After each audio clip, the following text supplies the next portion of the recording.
তেওঁলোকক কণ্ট্ৰল কৰিবলৈও দিগদাৰ হয়।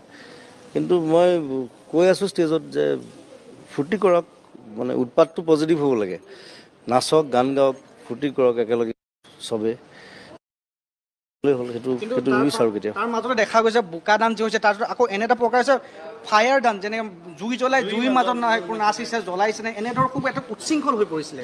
এইটো কোনোবা এটা জেগাত দেখিছোঁ মই এইটো ফায়াৰ ডান্স কৰিছে। বোকা ডেন্সলৈকে ঠিকে আছে, কিন্তু জুইৰ লগত খেলিব নালাগে আৰু জুইৰ লগত খেলিলে অঘটন ঘটাৰ চান্স থাকিব। গতিকে বোকা ডান্স চলি থাকিব, বৰষুণত নাচক, বোকাত নাচক, একো নাই। আৰু যিহেতু সেইকাৰণে মুখ্যমন্ত্ৰীয়ে কৈছে যদি সেয়া আমাৰ অসমীয়াৰ বিহু তেনেধৰণৰ আয়ুস ৰেখা হ'ব নোৱাৰে, আৰু সেয়েহে তেওঁ কৈছে যি আহিব অহা বছৰৰ পৰা 12 বজাৰ পাছত বিহু অনুষ্ঠান নিষেধাজ্ঞা কৰাৰ কথা কৈছে। বিহু অনুষ্ঠান নিষেধাজ্ঞা কেনেকৈ কৰিব? 12 বছৰ পাছত মানে 12 বছৰ আগতে অনুষ্ঠান শেষ কৰিব লাগিব, তাৰ পাছত মানে তেওঁ বিহু পাতিবলৈ বন্ধ কৰিব কৈছে।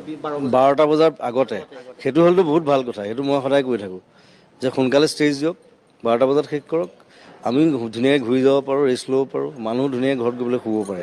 আপুনি এই ক্ষেত্ৰত কেনেদৰে, যিটো প্ৰতিক্ৰিয়া প্ৰকাশ হৈছে যে কমিটিয়ে সময় নিদিয়ে নে মঞ্চত অনুষ্ঠান পৰিৱেশন কৰিবলৈ শিল্পী আগতে সময় নহয়, সেইটো দেৰি কৰে আৰু অনুষ্ঠান বেছিকৈ ৰাখি দিয়ে, আচলতে প্ৰব্লেমটো সেইটো। আৰু সভা সমিতি বহুত কিবাকিবি থাকে নহয় বিহু অনুষ্ঠানত, লেকচাৰ বাজি থাকে বহুত কিবাকিবি, সেইবোৰ মানুহ বৰ হৈ যায়, এনেই বহি থাকে সেইবিলাক। অনুষ্ঠান চাবলৈহে আহে মানুহ, কথা শুনি থাকিবলৈ কোন আহিব? এইটো দুখ কমাই দিব লাগে।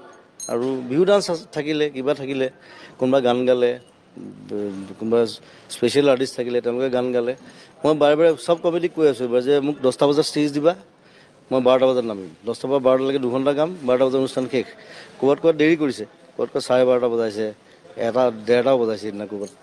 সেইটোত অলপ খং উঠে, আৰু আজিকালি মন নাজানে ইমান দেৰিকৈ ষ্টেজত উঠিবলৈ, যে 9টা 10টাৰ পিছত ধুনীয়াকৈ ষ্টেজ দিয়ক, আমি গান গাই ধুনীয়াকৈ ঘূৰি যাব পাৰোঁ, ৰেষ্ট ল'ব পাৰোঁ। কাৰণ পিছদিনা আকৌ ট্ৰেভেলিং থাকে, আকৌ বেলেগ জেগাত যাব লাগে, শুবলৈ বেছিকৈ টাইম নাপাওঁ, সেইকাৰণে বেমাৰ হয়, কিবা হয়।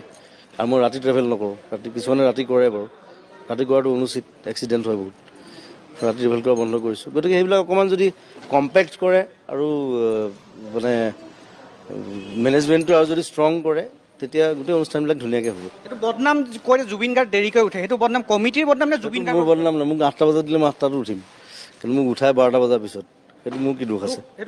মই বাৰে বাৰে জোৰ দি থাকোঁ যে মোক সোনকালে উঠা। সেইটো কমিটিয়ে দেৰি কৰে, বেছি অনুষ্ঠান ৰাখে, অনুষ্ঠান কমকৈ কৰক, একদম